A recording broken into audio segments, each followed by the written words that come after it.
Hello, everyone. What an honor it is for me to have Karla with us. This is something we've been talking about it for a long time. And finally, she was able to. She's a very, very sought after hairstylist, and she's not cheap, okay?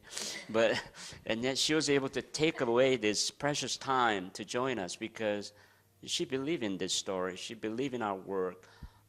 She believed in sharing her story with other people. So that's very exciting for me to have you. And as I was listening to the first episode, I could not help but being excited about how your story can help people to be able to move on.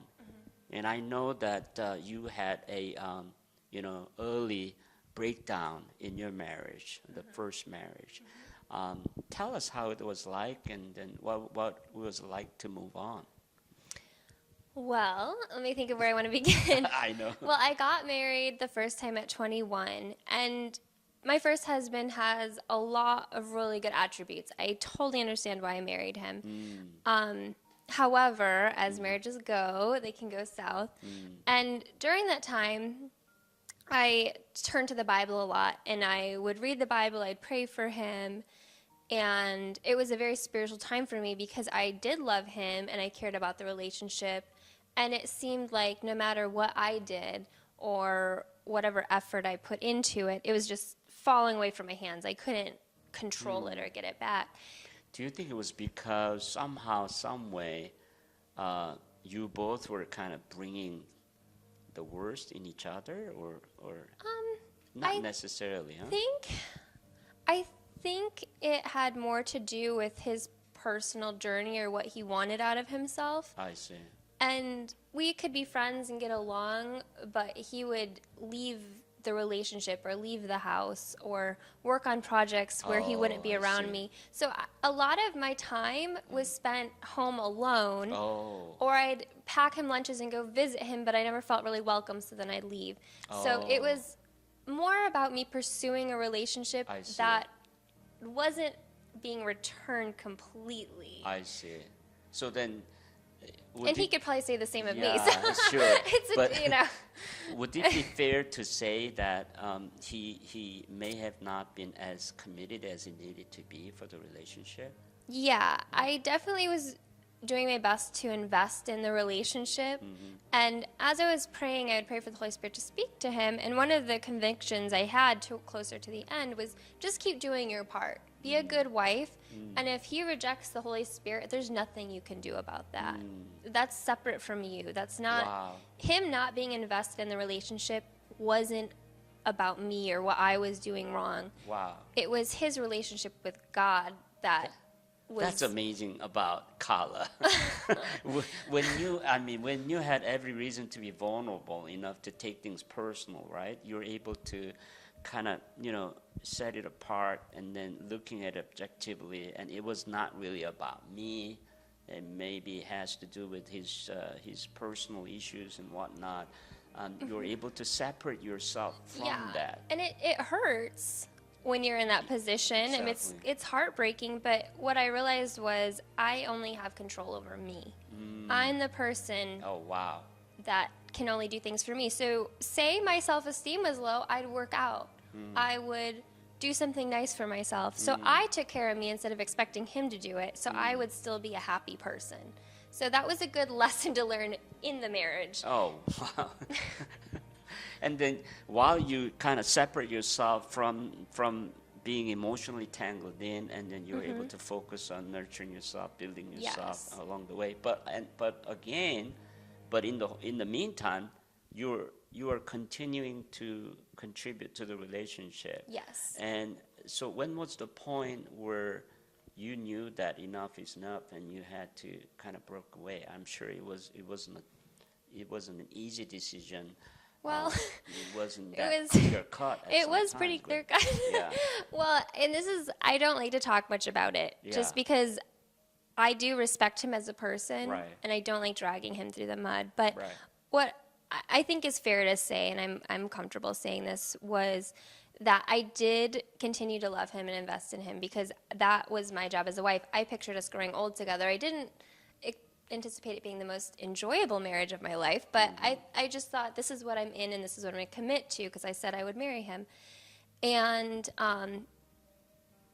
it was pretty bad. There were times where he would say hurtful, mean things to me, and I actually started saying back, "I'm a daughter of God." That is not true. So, I mean, I have a little spice in me a little bit too to stand up for myself, but I'm like, this is not okay. Wow. And so, but even within that, I'd defend myself. If things were going wrong at the house, I'd take a leave and space so it was safe and good. And I just kept trying to be forgiving and loving because that's going to make me a better person. If I'm miserable, that's my own fault. I have to try to make this good.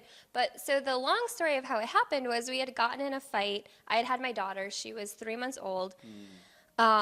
I didn't realize this. It was very traumatic. I have a new baby, and all these things are coming down around me that I didn't realize until I had her. And a repo guy is knocking at our door at like 1 in the morning, like bang, bang, bang, bang, bang outside the house. And I'm like freaked out because I don't like things like that happening, and I try to follow the rules. So it was very like traumatizing. Wow. And then after that happened, he yelled at me because I wouldn't buy an Escalade because he thought that was cool. And I'm thinking, we have a baby. I can't get a loan on an Escalade. That makes no sense to me. And then he slept in the living room, and I was in the bedroom with my daughter. And I was praying about it. And it was kind of a funny conversation I had with the Lord. And even in retrospect, I'm like, why was I so, I don't know. But God was like, look at his phone. And I said, no, I don't want to touch his personal things. So like, I'm respectful. I'm a respectful person. I'm not going to do that. And then I felt like the Holy Spirit said, well, if Facebook is open, would you look up at Facebook Messenger? And I said, yes, I would do that. So I said it would be a total miracle if I opened the laptop that was in the room and his messaging was open. Like, that would be crazy. So I said, if that's all happening, I'll read it. And then I found information that led to me then going to look at his phone because I had probable cause and found the things I needed. And I ended up, it was his birthday the next day. I ended up making him breakfast, singing him happy birthday. It was kind of funny. He thought I poisoned his coffee, which I didn't, but he was drinking it. I think guilt was a thing there. Right, sure. And I was shaking, but I acted so calm the whole day. So I went the day till he went to work. And then right as he was leaving to work, I had packed him a lunch, and he threw it at me across the whole living room. And I thought, that's the last time that's ever going to happen. And I packed up and was happy to go. So I know that's a lot of a story to tell, but by the time I left, I wasn't wrestling with things, because when you're being sweet and nice to someone and they're just at a place where they can't be to you, you just get a little tired of it. So at that point, he had done me a favor because I didn't really like blink to leave. I packed up my daughter in a vehicle and all of the things I could put in the car, and I never went back. Wow. So it You was never looked back. Oh, I know. No, Yeah. I had 2 times I went back to get a couple more of my belongings from the house, but never went back. And so after that, you know, you're mad. I was like, you've got to be kidding me that this has all been going on and I didn't know. And I knew I had to deal with that.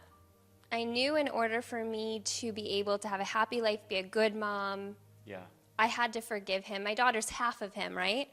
That's true. And I love my daughter. Right. I'm crazy about my daughter. Right. So I have to find a way to value him because there's going to be a lot of, she's a baby, but I knew a lot of him would be coming through her. Sure. And I wanted to love every part of her. Sure. So I started the journey of forgiveness, and it was successful through God. Wow. So you did that journey by yourself without being coached by anybody else? Nope. I went to a couple counselors. That was another blessing. I said, God, I need a counselor. And I had a call that said I had a appointment at the clinic for postpartum things, so I just had my baby. And I went there, and I was like, I just started sobbing, and I was like telling them what I needed. And they actually had a counselor there. So the day after I prayed for a counselor, God served one up on a silver platter, a really amazing counselor. And he was basically there to validate what I was feeling. I see. How long you had to kind of stay with this? I saw him for, I think it was probably like 5 sessions, and then he 5 actually sessions changed. and so Then I found another counselor, and I didn't really feel Wow. like it was helpful. So I did a lot of it all on my own. You know, I meet a lot of people in their actually 50s, are in their 40s and 50s, and they are going through divorce, and they're needing to move on, and yet they're not either not able to move on, but or they do not know what it takes, Yeah. to move on. So, but you are able to really able to separate, Yeah. able to move on, even though it took a long time for you to get there. But when you moved on, you truly moved on, and you didn't look back. No. No. And so you can be fierce in that way. I can be very. Right, yeah. When I make a choice, I'm there. Exactly. So what kind of advice you would give other than hey, you need a counselor to help you along the way, and what are some other ways that can help them to move on? I think either direction. Like if you're in a marriage where there's trouble, I think being the best you is the best advice I can give. Because even in retrospect, I can see things that I didn't do perfect and that I could have improved upon, which I am doing now with my husband, because I'm remarried. And I think it's a growth process, absolutely. But when you know you've put everything you can in and you gave 100%, you don't have what ifs. You don't have regret. And I think that's a huge part of moving on. And then if you say you did get divorced and you do have those regrets, I think apologizing for them and moving on and giving both people closure, I think that's another good way to move forward. And a lot of how I decided to deal with him, or my goals, my mental goals to being at peace with him, were biblical. Forgiveness is a very biblical thing. And I'd pray to God. I'd say, God, how do I forgive him? Because right now I want to hurt him. I was very unhappy. Right. And, even amongst all of the divorce and custody issues, you're back in court all the time with having a child, and there's always things that get brought up. And part of it for me was, one, realizing it wasn't about me. It was his own personal journey that went awry. And in divorcing him, I also feel like it was helpful to him to serve a consequence. And so even in that, and the way I went about divorcing him, I made sure that if he moved forward, that he would have learned a lesson so he could become a better person. And one of the mantras I learned during that time, and I apply it to other people, is to truly love somebody and forgive them is to want them to be in heaven with you. So when you're struggling with a relationship, when you get to the core value of it and your feelings towards that person, and when all of your actions, whether it's reprimanding or whatever they are, if your heart wants to see them in heaven with you, I think that gives you the greatest peace. Like that's my cut to the bottom of the line, get to where you want to be placed with them, is that you want them in heaven with you. And so whatever it takes, that's how you treat them. So for you to forgive someone, it's not just to forgive and to forget, but you really want the best in them. Yes. That you want to go to heaven with them. Yes. So then for you to forgive is to be healed. Yes. From that, whatever the anger and whatever the issue that may have been resulted by the breakdown of relationship. Because I deal with people who struggle with anger issues, and they're like, they don't know what to do with their anger. And you're saying, like, it begins with forgiveness. Yeah. And so then you need to forgive and receive forgiveness. And the worst thing, I don't know about anyone else. So like forgiving the ex. Yeah. You just forgive them. But what's worse, like if you hurt somebody and you have guilt on you, or you've been hurt, what feels worse? For me, guilt is so much more painful than forgiveness. And I think that when somebody doesn't expect themselves to be capable of doing things that they wouldn't anticipate themselves doing, you don't go down the altar thinking, oh, I can't wait to totally hurt this person. I think it's not intentional. It's just what ends up happening. They're living with guilt, and they have to live with themselves. And I think that's more painful than being the one who was hurt. So in a way, forgiving them is easy because I feel bad for them. You're thinking of the pain that the other person may go through, And and it may be deeper than what you go through. yeah, I mean, have you ever been horrified, like mortified because you hurt somebody but you didn't mean to, or you said the wrong thing, and once it clicks and you realize you did it, that's the worst feeling I actually experience. Wow, And that's something that I never thought about. But you, and as they're going through that process, they're going to be realizing it, and their eyes are going to be opened, and they're going to have to deal with that, and that's hard, you know. And you don't want them to just be thrown under a bus because of it. another thing that I gained from you, I thought that was very insightful, was that you were able to move on because you knew that moving on was also, in a way, benefiting them, Yes. helping them, your Yeah. ex-husband, to realize the consequences of his action, and then it would, for you to set boundaries, as much as painful it was, Yeah. it would help the person to become a better person. Absolutely. Hopefully. So in a way, I mean, it's kind of a win-win situation It in that is, way, yeah. and then you're not enabling Exactly. the dysfunctionality to continue, but you're like, I'm ending it, and you know what? For me to set boundary, ending it, is going to help that person as well. So Absolutely. then you find peace, with it, and then, well, you need to teach in the seminary. You need to teach relationship on these things, and that's what makes it very refreshing. In that, you're coming from your own personal experience, and it was Holy Spirit, God, Jesus, Bible, all combined, helping you to learn what you need to learn, and not to say anything, anything negative or anything low about, hairstylist, but I didn't expect such insights coming from my hairstylist. While I was under the control of my hairstylist, I was finding myself learning a lot about life. And not only that, I felt like, there is a really kindred spirit being, kindled here as brothers and sisters in the Lord. And I saw you interacting with my wife. It's just beautiful. And then we want you to know that we treasure you. Thank We you. embrace you as our sister in the Lord. And I think that your episode will continue. I think it's going to have a million hit. Oh, And so I want to tell you to write a book about your journey, okay? All that God's been teaching you through the Holy Spirit.